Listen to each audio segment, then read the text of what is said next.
Welcome to this explainer. Okay, if you're looking to strategically plan your very next manuscript submission, you've definitely come to the right place.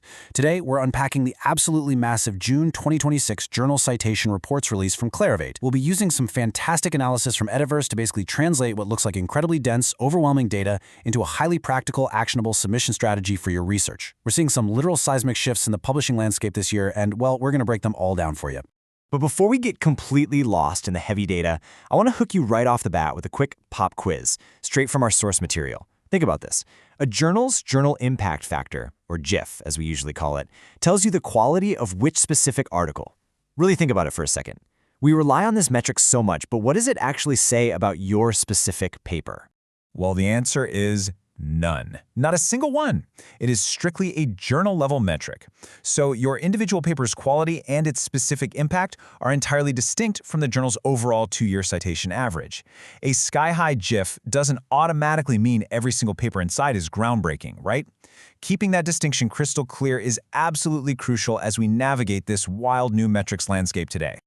All right, so here's our roadmap for today. We'll start with the JCR 2026 landscape, see how the JCI is taking center stage, examine the open access surge, break down a highly strategic 3-number framework, and finally wrap up with the targeting mistakes you absolutely need to avoid.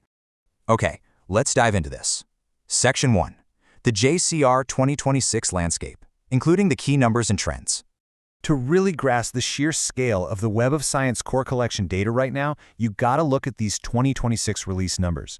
We are talking about 22,643 total journals with metrics, spanning 254 subject categories across the sciences and social sciences. That's a huge data set.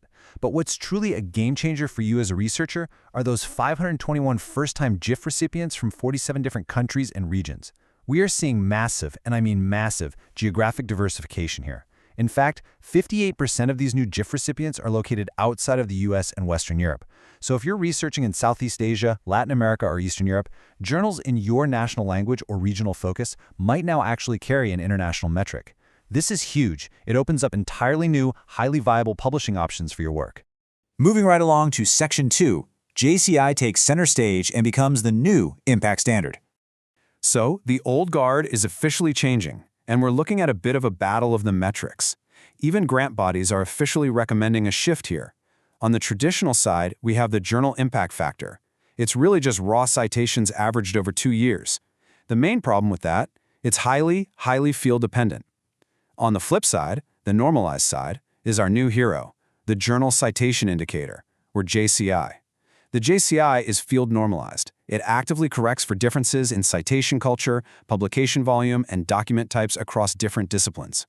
This is honestly vastly superior because it finally lets you compare a cardiology journal, where citations basically flow like water, directly against a material science or maybe a mathematics journal, on a completely equal playing field.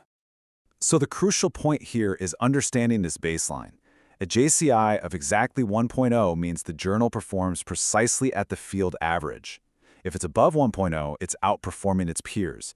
This is huge because if you work in a citation-sparse field, like the humanities or engineering, a modest JIF might look totally unappealing on the surface. But once you actually look at its JCI, you might realize it's masking a top quartile elite performance relative to your specific field's norms. And get this, Clarivate is now explicitly recommending that grant bodies use this metric over the raw JIF. That's a real paradigm shift. Which brings us to Section 3, the open access surge and those massive metric shifts. Now, what's really interesting here is looking at the underlying causes behind these drastic metric shifts. Notice the compounding power of open access visibility. Look at these single-year jumps. Sustainable food technology shot from a JIF of 5.3 to 9.0. That is a staggering 70% increase. Industrial chemistry and materials jumped 32%, digital discovery went up 27%. Why is this happening? Basically, open access articles attract more downloads, a lot more early citations from non-paywalled researchers, and massive international visibility. As these journals age, the compounding citation benefits of that accessibility are just exploding. If you dismissed a journal 2 years ago thinking, it's too new, you might be completely shocked to find it sitting right there in Q1 today. And this exponential growth is heavily tied to massive geographic shifts in authorship. We're seeing mainland China with a 23% growth in author affiliations, India grew by 12%, and the Global South overall grew by 10%. But Clarivate has actually issued a warning here, and it's an important one. When authorship concentrates rapidly in one single region, you get natural, volume-driven citation clustering. Basically, researchers naturally cite their own local networks and institutions. So, an exploding JIF might actually be driven by geographic volume rather than broad international uptake. Keep an eye on that. To unpack that just a little bit further, we have to look at the unique funding environments driving this data. China's massive 23% growth isn't just organic, it's heavily driven by mandates from funders like the National Natural Science Foundation of China, which actually require open access publication. On the other hand, India's 12% growth is a bit more constrained by costs.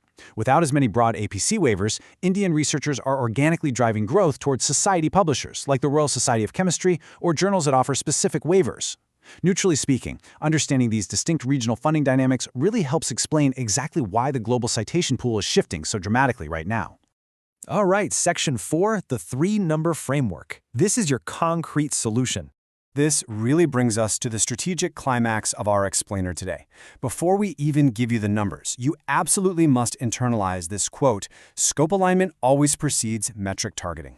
Seriously, the absolute most common cause of a desk rejection is a scope mismatch. It literally does not matter if the journal has a towering JIF of 12. If their focus is on molecular mechanisms and you submit a clinical pharmacology study, you're going to be rejected on day one. Metrics mean nothing if the journal doesn't actually publish your type of science.